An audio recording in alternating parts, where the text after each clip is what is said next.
Salut et bienvenue à mon petit atelier maison. Notre vidéo d'aujourd'hui va porter sur le sujet de l'électroérosion. Là, l'électroérosion, ce n'est pas un procédé qu'on utiliserait normalement dans un petit atelier maison. Mais puisqu'on est ici pour apprendre, ça va être intéressant de comprendre comment ce procédé-là fonctionne. Mais c'est quoi au juste l'électroérosion? Avec l'électroérosion, on peut éroder ou usiner une pièce à l'aide d'un électrode qui produit, lorsque proche de la surface de la pièce, une étincelle très puissante qui vient prélever une petite particule de matière à la surface de la pièce. C'est pour ça qu'on appelle ça plutôt de l'érosion que de l'usinage. À quoi peut servir la technique de l'électroérosion? Deux raisons principales qui justifient son utilisation. Première, c'est une action de coupe linéaire, ce n'est pas un outil rotatif. Et ça veut dire que ça va pouvoir produire des pochettes, des cavités ou des trous qui ont une forme irrégulière. Exemple, je veux produire un trou dans une pièce qui a la forme d'un engrenage. Mais si je peux produire l'électrode en question avec la forme voulue, je peux ensuite le transférer ou éroder la pièce pour avoir un trou qui est similaire, à tout point conforme en réalité, à l'électrode. Donc ça, c'est un gros avantage. Le deuxième avantage, c'est que je peux usiner facilement des matières qui sont très dures. En réalité, la dureté du métal usiné n'a que très peu d'impact sur le procédé. Ça veut dire que si j'ai un acier doux ou un acier à outils trempé, je peux l'usiner aussi facilement dans un cas comme dans l'autre. Et ça, c'est un énorme avantage si on fait du travail de moule à injection, si on fait des poinçons et matrices, parce que je peux tremper la pièce et la rectifier au préalable avant de produire les trous dans la matrice et ça simplifie énormément la finition. Surtout si on sait que l'électroérosion n'a que peu, n'a pas réellement aucun impact sur la dureté de l'acier ou du métal qu'on est en train d'usiner. Et ça, ce sont deux avantages majeurs. Là, une machine électroérosion, c'est pas mal dispendieux. Mais si vous en avez une qui traîne autour de l'atelier, un avantage aussi, ou un bon avantage à l'avoir, je n'achèterai pas la machine juste pour ça, mais comme je dis, si vous travaillez dans un atelier qui en a une, c'est excellent pour extraire des tarots ou des outils en acier trempé qui sont coincés à l'intérieur d'une pièce. On peut dire qu'il y a une certaine similitude entre le soudage à l'arc et l'électroérosion. Dans le soudage à l'arc, j'ai une soudeuse qui produit l'énergie requise. J'ai un électrode et une pièce qui est mise à terre. Et lorsque j'approche l'électrode de la pièce et je le pars, il y a un arc électrique qui se forme, je maintiens la distance et j'attire de la matière de l'électrode vers la surface de la pièce, qui est à ce moment-là une petite globule de fusion. Puis c'est dans cette direction-là que ça se passe. Avec l'électroérosion, c'est similaire, mais c'est à l'envers. Je suis en train d'attirer la matière de la surface de la pièce vers l'électrode. Mais c'est là que la ressemblance finit. En soudage à l'arc, j'ai besoin de trois choses. J'ai besoin d'une source d'énergie. J'ai besoin de l'électrode et j'ai besoin de la pièce qui boucle le circuit. En électroérosion, par contre, j'ai besoin de 5 choses. J'ai besoin d'une source d'énergie. Parfait, on comprend ça. On a besoin d'un mécanisme d'asservissement. Ça, c'est quelque chose de nouveau que la soudeuse à l'arc n'a pas. J'ai besoin d'un électrode. Parfait, on comprend ça. J'ai besoin d'une pièce. Parfait. Et j'ai également besoin, entre la pièce et l'électrode, d'un fluide diélectrique. Bon, on va prendre quelques instants pour regarder un peu plus en détail les deux choses qu'on ne comprend pas bien ou qu'on ne connaît pas vraiment. Et ça, c'est le mécanisme d'asservissement et le fluide diélectrique. Là, le mécanisme d'asservissement est très important. Et c'est ce mécanisme-là qui maintient l'espace entre l'électrode et la pièce lors de l'usinage ou lors de l'érosion. C'est crucial. Alors, l'électrode descend vers la pièce, poussé par le mécanisme d'asservissement qui détecte la tension lorsque l'outil électrode s'approche de la surface. Au moment où la tension réduit et que l'étincelage commence, mais le mécanisme d'asservissement va maintenir cet espace très précis-là en cyclant en haut et en bas très rapidement. En haut et en bas, là, on parle d'un demi-millième, d'un millième de pouce, quelques centièmes de millimètre tout au plus. Et donc, c'est un très petit montant. Et ça maintient cet espace-là pour que les étincelles puissent continuer à se produire. On parle ici de 20 000 ou plus étincelles par seconde. Donc, ce sont de très petites étincelles et ces très nombreuses étincelles vont chacune chercher une très petite globule ou particule de matériel à la surface de la pièce et l'attirent vers l'électrode. Ça, c'est problématique parce que si les particules allaient se souder sur l'électrode, bien, le processus ne servirait à rien parce que la forme de l'électrode changerait et le trou ou la pochette n'aurait pas la bonne forme. Qu'est-ce qui se passe pour pas que ça arrive? Bien, ça, c'est l'affaire du fluide diélectrique. Le fluide diélectrique joue réellement deux rôles. Le premier rôle, c'est un rôle qui est de guider l'étincelle au bon endroit sur la pièce. C'est quoi la bonne pièce? Puis endroit sur la pièce, bien, c'est l'endroit le plus rapproché de l'électrode à ce moment-là. Le fluide diélectrique est un isolant, c'est très important. Donc, ça semble contre-productif parce qu'on parle ici d'arc électrique. Un gaz ionisé, par contre, n'est pas un isolant. Un gaz, c'est un gaz qui est conducteur d'électricité. Donc, un gaz excité à très haute température. Et l'étincelle fait ça. Donc, lorsque l'électrode s'approche de la pièce, l'énergie augmente, l'étincelle débute, ionise l'huile, dans le sens qu'il fait passer l'huile à un état gazeux qui est ionisé et qui conduit l'électricité amenant l'étincelle à la surface de la pièce. Donc, c'est quelque chose qui se passe presque instantanément.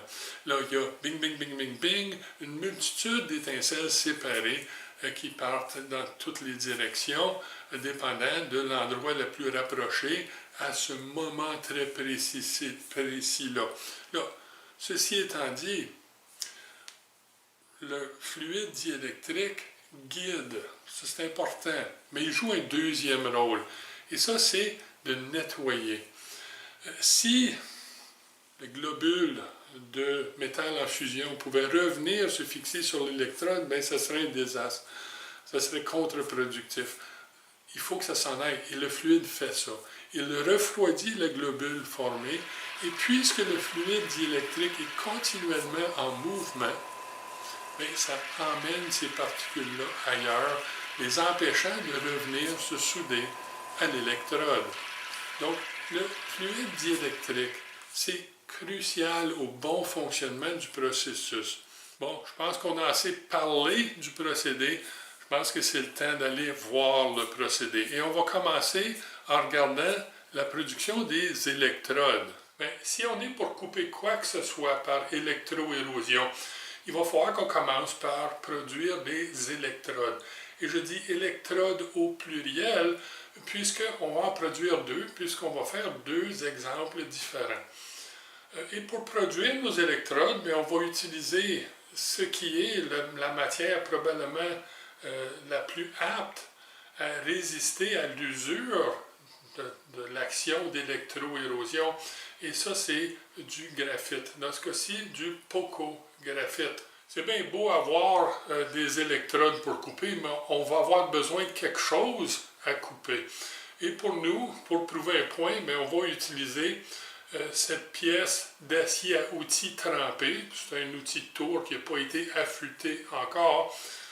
Et on va produire un trou dans cette pièce d'acier très très dur pour démontrer le fait que l'usinage par électroérosion fonctionne aussi bien sur un acier très dur que sur un acier mou. La dureté n'affecte pas l'action de coupe. Bon, c'est le temps de mettre nos lunettes de sécurité et de se virer de bord puisque le tour est juste là pour commencer à produire nos électrodes.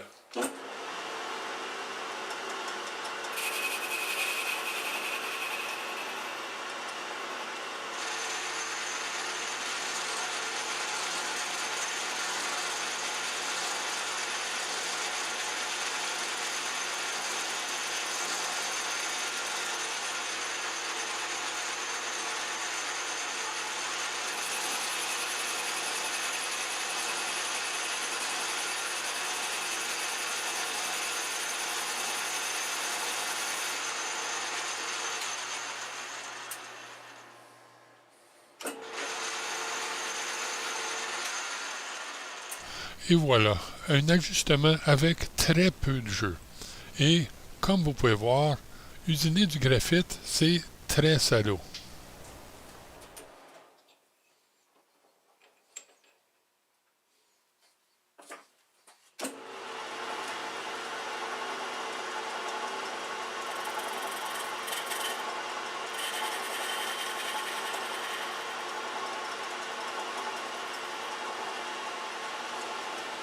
Bon, l'électrode est surfacée. Et comme on peut voir, il est monté dans le porte-électrode. On peut maintenant passer à la fraiseuse pour lui donner sa forme finale. Et pour ça, on va installer le porte-électrode et l'électrode dans un bloc qui imite à toute fin pratique la tête de la machine à électroérosion. Ceci nous rassurera que l'électrode sera bien alignée lors de son usinage et lors de son utilisation. Maintenant que le bloc est aligné et de facto que l'étau est aligné, on peut retirer la pièce et la tourner de bord pour regarder le bout du bloc dans lequel s'insère le porte-électrode. Et on constate qu'on a 4 goupilles. Ces goupilles assurent le bon alignement de l'électrode lors du transfert entre le bloc d'usinage et la tête de la machine, puisque lorsque la goupille du porte-électrode s'accote sur la goupille du bloc, tout est aligné. Ce bloc de fraisage, tout comme la tête de la machine, retient le porte-électrode par pression hydraulique sur une douille, ce qui est une technique très précise pour retenir de l'outillage. On peut maintenant replacer le bloc de fraisage dans l'étau de la fraiseuse pour l'opération de fraisage qui donnera la forme finale à notre électrode. On veut ici une électrode en forme de D, donc la lettre D. Et pour ça, on n'aura qu'à fraiser un méplat.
Mon électrode ici a maintenant une forme bidimensionnelle puisque j'ai fraisé un plat dessus.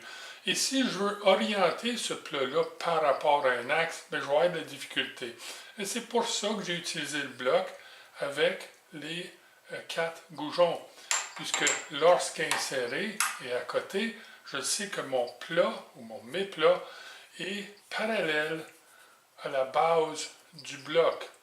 Là, ça, c'est rien qu'important de savoir si on sait que ça, c'est la tête de la machine dans laquelle mon électrode va s'insérer quand j'usine.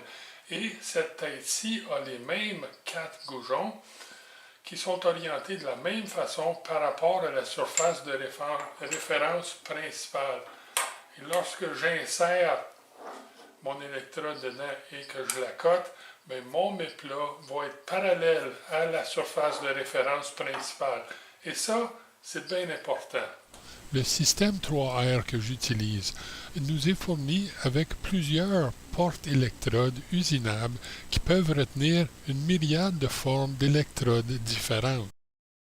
L'ensemble comprend également un bloc d'usinage très précis qui sert, comme on a vu, à retenir l'électrode lors de sa mise en forme. Là, orienter une pièce tridimensionnelle lorsqu'il n'y a pas d'axe rotatif sur une machine, c'est très complexe. Donc, ce système de goupilles de positionnement simplifie nos vies énormément. Comme mentionné, il n'y a pas d'axe rotatif sur ce type de machine et ça cause des problèmes. Donc, si on veut faire du repérage de bord précis ou si on veut trouver le centre d'une pièce cylindrique, l'ensemble vient avec une tige, porte, cadran, comparateur rotatif qui est réellement pratique. On va donc, avec ce premier électrode, produire un trou en forme de D. Mais j'aimerais également produire un profil à la surface de la pièce. Donc, pas un trou, mais réellement une forme. Et pour ça, je vais produire un électrode de profilage. Et dans ce cas-ci, pour garder ça simple, ça va consister à une série ou une suite de rainures ou de cercles concentrique.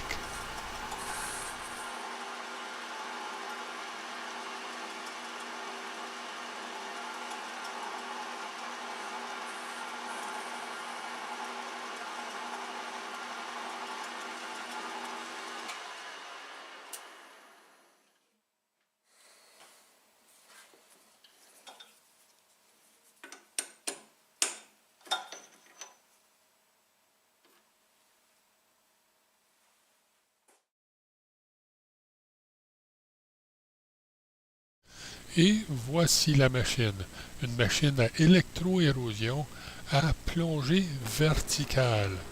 Cette machine a un axe X et un axe Y.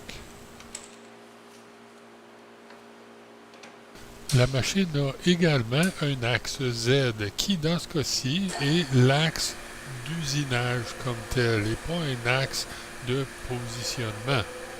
Lors de l'usinage, la pièce est submergée dans le fluide diélectrique. Ce que j'ai fait ici, c'est que j'ai monté la pièce dans un étau de précision et je l'ai remontée sur des blocs de montage, simplement pour soulever la pièce assez pour pouvoir la voir, puisque une fois que les portes sont fermées, on ne verra pas grand-chose. Ce que je fais ici peut sembler un peu bizarre, mais c'est parce qu'il n'y a vraiment pas beaucoup d'espace pour travailler. C'est pour ça que j'utilise un petit morceau de laiton et un petit marteau à panne ronde pour m'aider avec l'alignement de ma pièce.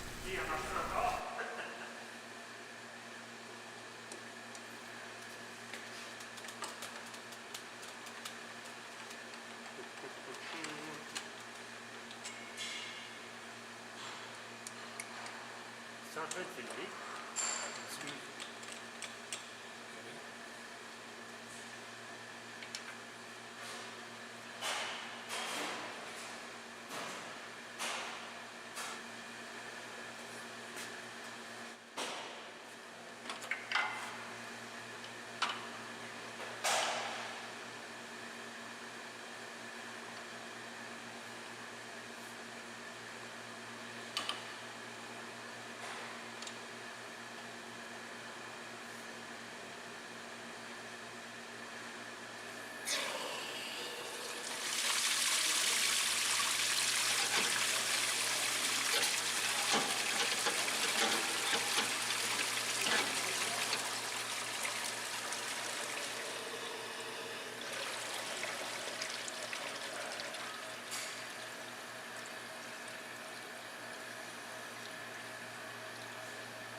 Avant de commencer à couper avec les électrodes qu'on vient de produire, je vais utiliser un vieil électrode en forme d'engrenage que j'ai produit il y a plusieurs années pour un projet de poinçon et matrice.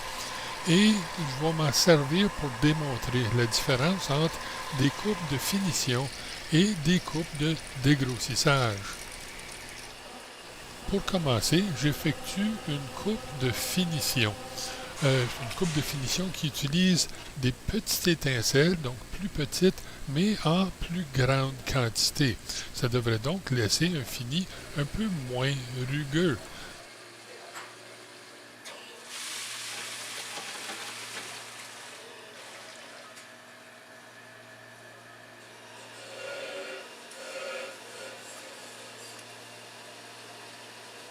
Sur la même pièce et en utilisant le même électrode, je vais prendre une deuxième coupe, mais cette fois-ci, je vais monter l'intensité du courant pour prendre une coupe de dégrossissage. Et on devrait voir que l'action de coupe va être pas mal plus violente.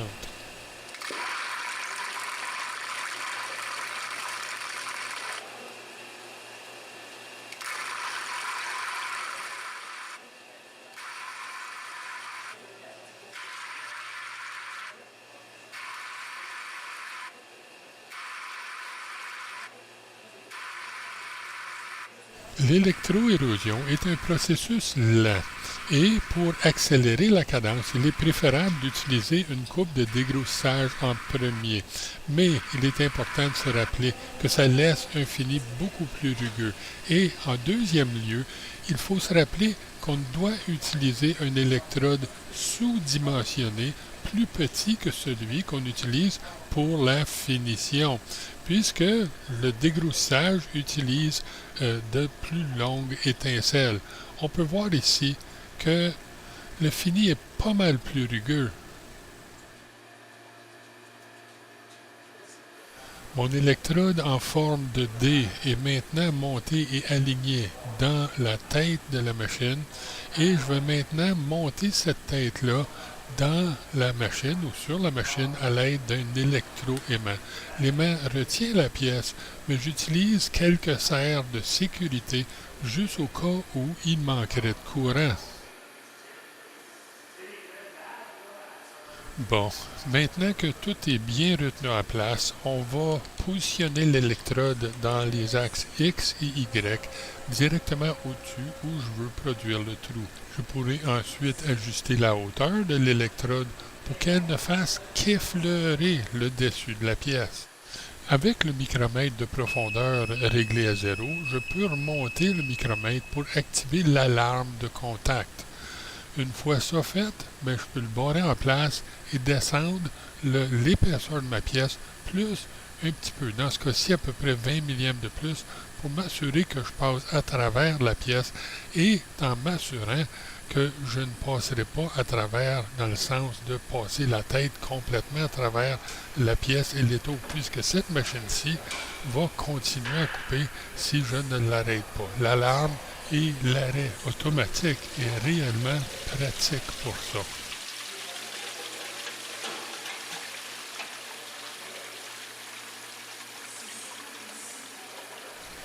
Je ne suis pas particulièrement inquiet de l'état de surface du trou que je vais produire, puisque ceci est une démonstration. Par contre, on sait que le processus est très lent. Je vais donc utiliser une coupe de dégrossissage, puisque je ne veux pas passer le reste de la journée à couper ce trou. On peut voir ici et entendre que ces étincelles sont massives. On constate également une profusion de particules gris très foncées qui flottent dans le liquide ou le fluide diélectrique. Il va être important, et voilà, je pars le flot de liquide pour éliminer ces particules et on entend que ça coupe beaucoup mieux lorsque le fluide est en circulation.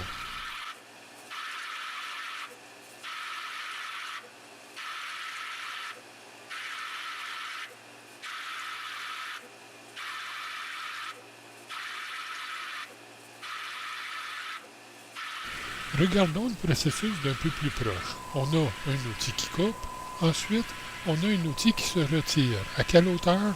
Bien, à l'hauteur réglée. Il faut régler la hauteur de rétraction dépendant de la profondeur de la coupe qu'on entreprend. Une fois que l'outil replonge dans la pièce, bien, on recommence une nouvelle coupe. Donc, regardons d'encore plus près. On a la coupe avec un flottement d'environ 1 millième. Ensuite, l'outil va se retirer et l'outil redescend pour débuter une nouvelle coupe et ainsi de suite. Si on regarde les indicateurs de courant, on voit que lors de la coupe, on a du travail. Ensuite, le courant va s'éteindre pour le retrait de l'outil. Le courant revient pour la plongée et ensuite, le travail recommence. Vous avez peut-être remarqué qu'après un certain temps, l'outil se retire pour revenir de nouveau et continuer son travail. Ça, c'est le cycle de travail et c'est quelque chose qui doit être ajusté d'après la grosseur de l'électrode. Vous remarquerez également que la hauteur de rétraction varie, surtout avec la profondeur de la coupe. Il est possible que l'outil se retire également s'il y a un problème, quelque chose comme un trop grand nombre de particules qui affectent la conductivité du fluide diélectrique, qui doit demeurer un isolant. Ce va-et-vient de l'outil est important puisque ça nettoie la cavité. C'est comme une pompe. Quand l'électrode monte, il aspire du fluide et quand il redescend, il le rejette. Et ça nettoie la cavité au fur et à mesure.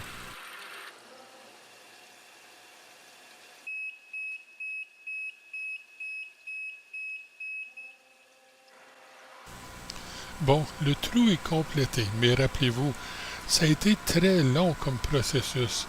Je l'ai accéléré en sautant par-dessus plusieurs cycles d'usinage. Hey, c'est la magie de la vidéo. Et voilà notre trou complété.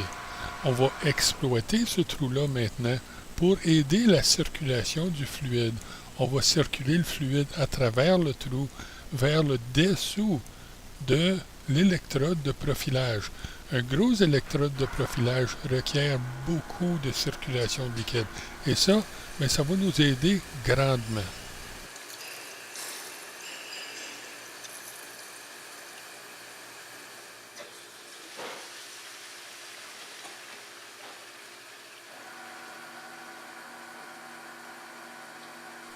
Vous avez peut-être remarqué que j'ai réduit de façon significative la profondeur ou la hauteur de retrait de l'outil entre les cycles d'usinage.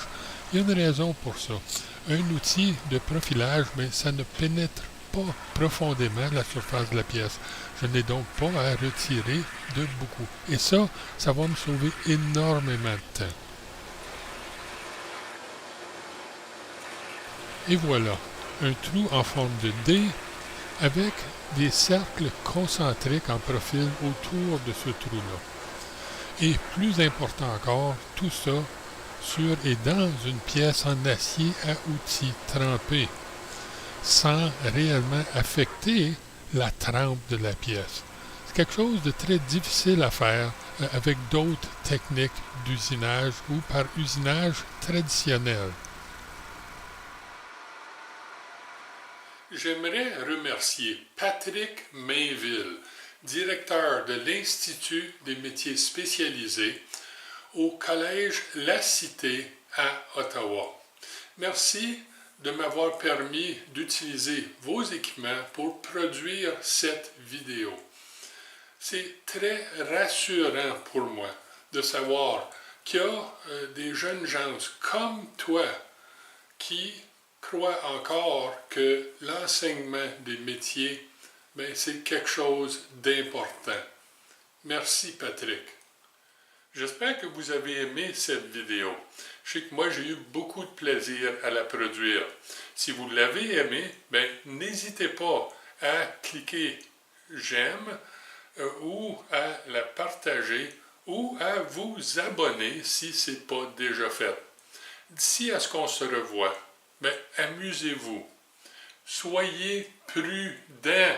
C'est tellement important. Et bon usinage.